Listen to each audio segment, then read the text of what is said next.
Here, O our Lord, we would see thee face to face. Here would we touch and handle things unseen.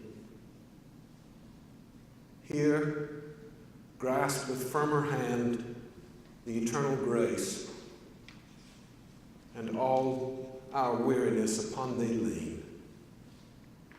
Amen.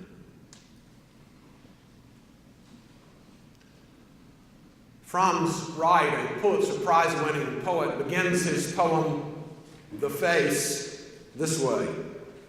Is there a single thing in nature that can approach in mystery the absolute uniqueness of the human face? First, and then the transformation of that face from childhood to old age.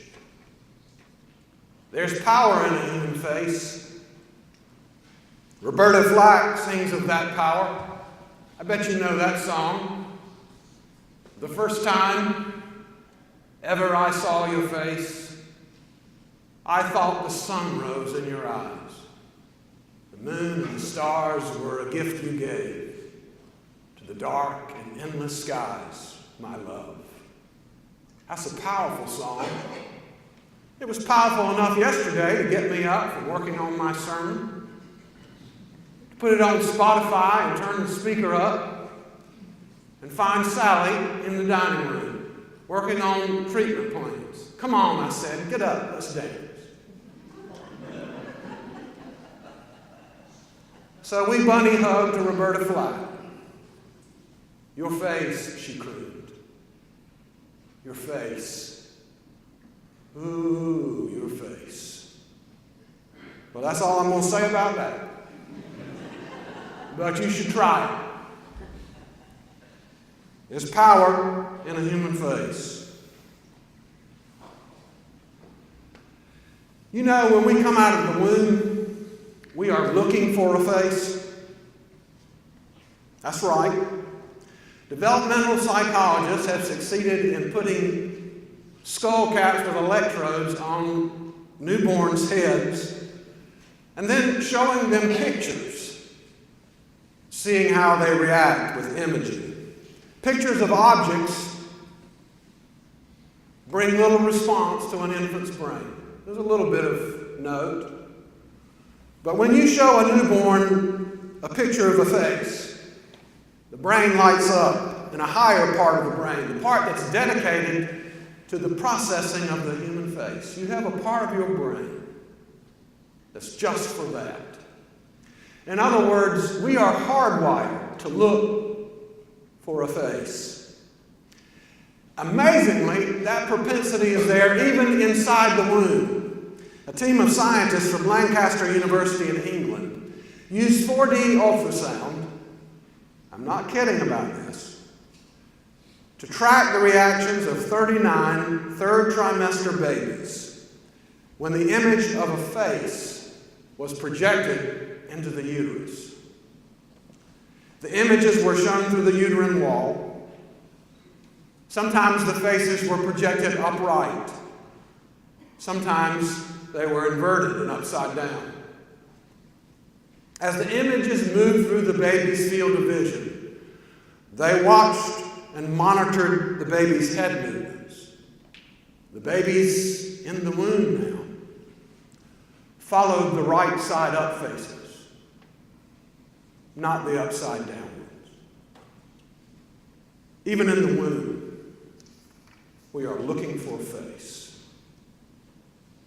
This is a story about looking for a face.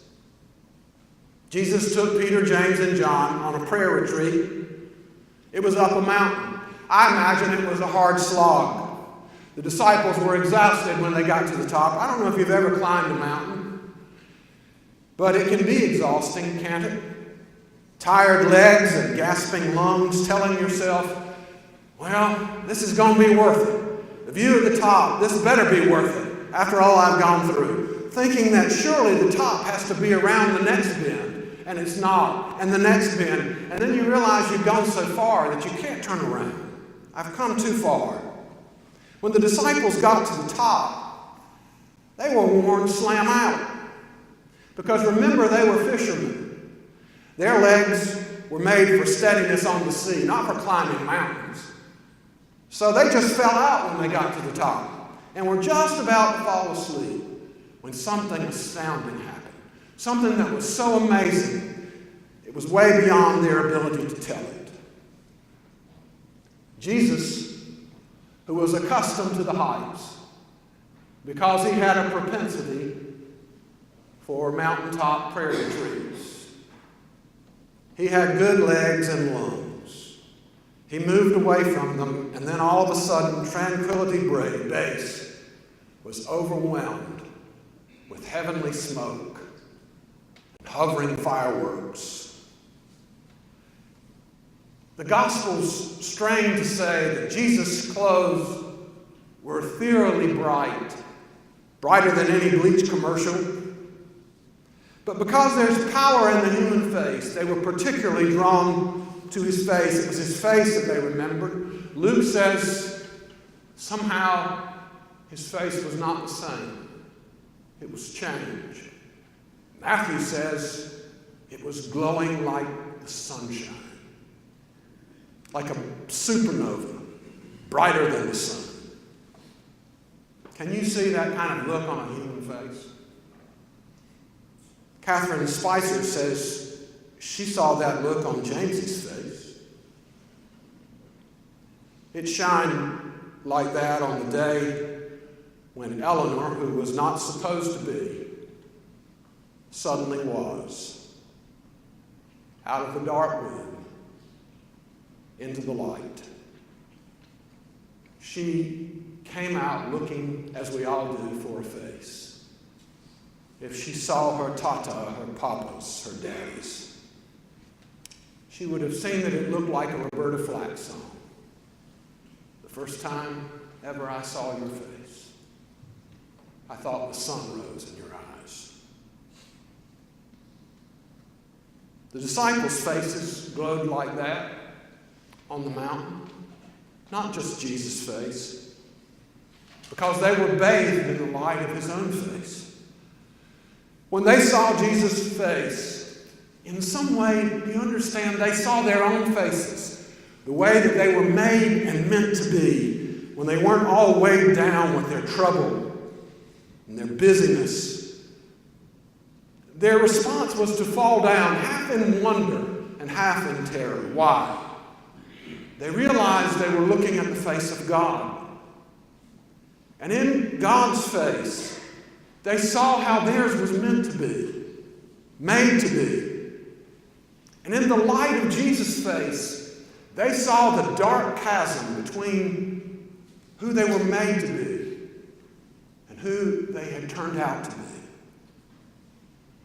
And so a tsunami wave of fear and guilt and regret knocked them down. It turns out that our faces, that our souls are hardwired to seek this face. And yet, for some reason, it is a face that terrifies us. It's been that way since the garden long, long ago. You know the garden, where two faces were shining ethereally bright as the eternal sunshine of a spotless mind, a spotless soul, a spotless life. They were shining because they were always beholding his face, but then chose instead a total eclipse of darkness. They longed for the light that they lost. They longed for their faces the way they had been. But now they also lived in terror of the light. So do you, so do I, and everyone who's born of woman. We're looking for a face that ours once was. Did you notice that the disciples' way to deal with the terror and the wonder was to try to control it? To try to build a box around it? And the one of the brilliant face? Because you see, if you can build a box around something, you can manage it. You can control it. It's like a nuclear reactor, you see, with its control rods and its cooling tower and containment building. You can keep all of the power under your control. Some people still try to build a box around the light of God's face so that they can dole it out as they seem fit. They determine with their doctrinal boxes who is in and who is not in, who is eligible for light and who's destined for darkness. They determine who God loves and who God can't love. They determine who is normal and who is aberrant. You know what the voice from heaven says, don't you? To the disciples when they try to build the box. The voice says, stop it. Stop it. Stop your cocksure jabbering. You're not in charge. He is. He's in charge. So listen to him and seek his face. You know what Jesus says, don't you? What Jesus always says. The light in my face is not meant for your little boxes. Before the disciples knew it, Jesus was hightailing it down the mountain to let the light shine where it was most needed. This is always the way Jesus is, and always the way he will be. He shines his light not for the mountaintop and for the privileged few, but where it is darkest, where it is deadly dark. So this story ends in the valley. Can you see the faces that are in the valley? In great contrast to those that are trundling down the mountain, the sun in the lead and 3 moons behind him, reflecting the light of his glory. In the valley, there's a terrified face. It's the face of a father who once glowed at the birth of his only son, and now out of his mind that this beloved face has been hacked by a demon bent on his destruction. You can see a face like that around every corner these days in addiction's demonic possession. They are standing haplessly around the poor, terrified father, are the befuddled, shadowy faces of the 9 other disciples. We haven't even thought of them. Apparently, they decided not to take a mountain trek prayer retreat. Why? I don't know. What do you think? Why does anybody not decide not to seek the face of God? Why do you decide that? Maybe they wanted to veg out on Netflix. Maybe it was March Madness and they didn't want to miss a game. Maybe they just wanted to chill, drink a few beers, listen to some tunes, chase away the guilt. Maybe they just had lots of laundry to do. I don't know. There are 10,000 reasons why we fail to seek the face of God. How many ways there are to turn aside from this supreme purpose of your life. This is why you were given a face, and eyes, and a life, so that you could find his face. Seek his face over and over again, to find it, and in finding it, to find your own true face. And then not to turn your lightened faces away from others who need it. In the story, the terrified father finds no help at all in the faces of Jesus' 9 disciples. They are impotent. They are impotent because they have not been with Jesus on the mountain. The best they can do is argue with each other and point fingers of blame over their ineptness. I told you that if you didn't say demon come out, it wasn't going to work. One would say. No, the other said, you got it wrong. You have to say, boy, be healed. That's the way Jesus always does it. Back and forth the 9 go, shouting at each other, while the troubled world lay at their feet. They look too much like the church and the world today. Impotent. Shooting at each other.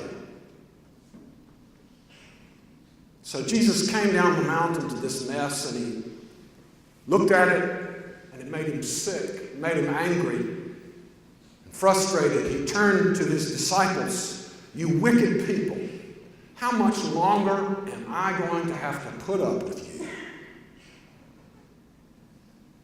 I imagine it still makes him sick. But impotence is not the end of the story. It was not then, and nor will it be in our day, and nor will it ever be. This story about faces, God's face, ours, comes to a powerful end with the changing of a face. A face of terror and anguish and unmanageable trouble and heartache that in an encounter with Jesus is transformed into beatific peace. Jesus speaks a word, and the demon is gone. And a boy wakes up from a nightmare. What does he see around him? He sees the adoring, shining face of his father. He sees the wondering faces of a large crowd unable to believe what they have just seen. And there's another face. It's the face we're all looking for. It is the face this boy has longed for without knowing it. I wonder, can you see that face? It is the face that has blessed you and kept you. It is the face whose light has shined upon you and been gracious to you. It is the face that has lifted up the light of its countenance upon you and given you its peace. Margaret Deans is one of my favorite human beings in the whole world. She has a favorite psalm, Psalm 27. I read it aloud nearly every time I'm with her. It has this line in it, and it's a line that shines for me. I hope it will for you. The line is, "Come," my heart says, "seek his face. Your face, Lord, I do seek." We seek and seek and seek, and for all our seeking, we see him as if in a mirror dimly. But we are promised that one day we will see him face to face.